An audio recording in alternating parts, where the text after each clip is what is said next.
سلام، میخوام یک سس کچاپ 10 دقیقه‌ای بهتون آموزش بدم که با سسای بیرون هیچ فرقی نمیکنه. آب 1 پیمانه، سرکه انگور 1/3 پیمانه، نمک، فلفل سیاه، پودر گوجه خشک، پاپریکا، پودر سیر، هر کدوم نصف قاشق غذاخوری.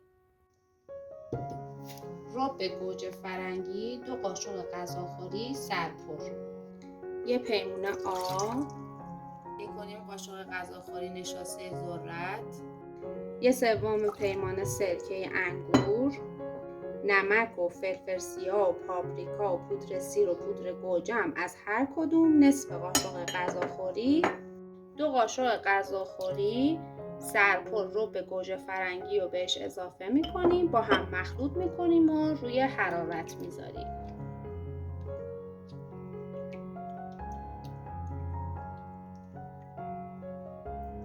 اجازه بدید که بجوشه، غلیظ بشه. وقتی به غلظت دلخواهتون رسید آماده است.